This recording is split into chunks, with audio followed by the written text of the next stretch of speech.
This channel does not promote any violent, harmful, or illegal activities. All content provided by this channel is meant for an educational purpose only.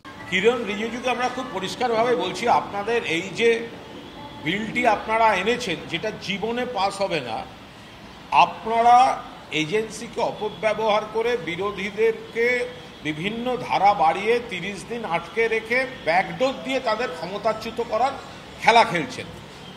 আগে যেসব দলবদলু অভিযুক্তকে নিয়েছেন তাদের আগে দল থেকে, বিজেপি থেকে বহিষ্কার করুন, তারপর বড় বড় কথা বলবেন। পুলিশ প্রশাসন দেখবে এবার অন্য কোনো কারণে সেই কাউন্সিলরকে কালিমালিপ্ত করার কোনো চেষ্টা হচ্ছে কিনা সেটাও তো দেখতে হবে। কাউকে দিয়ে একজন কাউন্সিলরকে এইভাবে বলিয়ে দেয়া, সঙ্গে সঙ্গে সেটা খবর হয়ে যায়, সেটা দেখতে হবে। যদি সত্যিই কেউ খারাপ কাজ করে থাকেন তাহলে আইনের মতো চলবে, কিন্তু প্রথমেই একটা অভিযোগ করে দিয়ে কাউকে দাগিয়ে দেয়া, এটা তার মধ্যে অন্য কোনো পলিটিক্স আছে কিনা, অন্য কোনো শত্রুতা আছে কিনা, সেগুলো তো দেখতে হবে।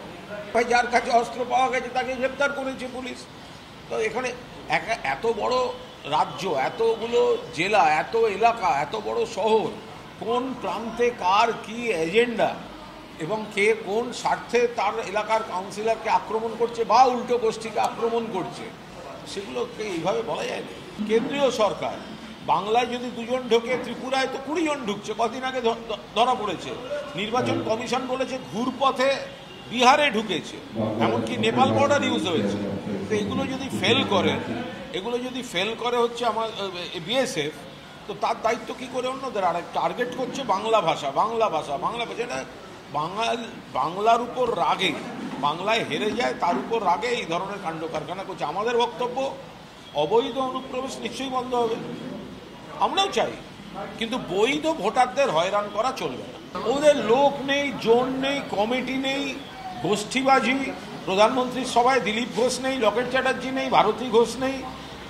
ওকে টানছে, ওকে খোঁচা দিচ্ছে, ফলে ভোটার, মানুষ, বুথ কমিটি, এজেন্ট, এগুলো বাংলা বিজেপির সংবিধানে নেই, ওদের কিছু নেই। এইসব নাটক করে বেড়াচ্ছে। আজব কথা। প্রথম কথা, অনুপ্রবেশ হয়ে থাকলে অমিত শাহের বিএসএফ ঢুকতে দিল কেন? অনুপ্রবেশটা তো রোখার কথা হচ্ছে বিএসএফের, তাহলে ঢুকতে দিল কেন? আমরা তো বলছি, অবৈধ যদি অনুপ্রবেশকারী থাকে তাদের বার করে দেওয়া হোক। আবার অন্য রাজ্য থেকে, সেখানকার ভোটার লিস্ট থেকে আমাদের ভোটারে ঢুকিয়ে দিচ্ছে, তাদেরকেও বার করে দেওয়া হোক। আর শুভেন্দুবাবু এত কথা বলছেন, ভুলভাল হিসাব দিচ্ছেন। ত্রিপুরায় বহিরাগত অনুপ্রবেশকারী পুশব্যাকের সংখ্যাটা একটু জোরে বলুন না। ত্রিপুরা তো ডবল ইঞ্জিন সরকার।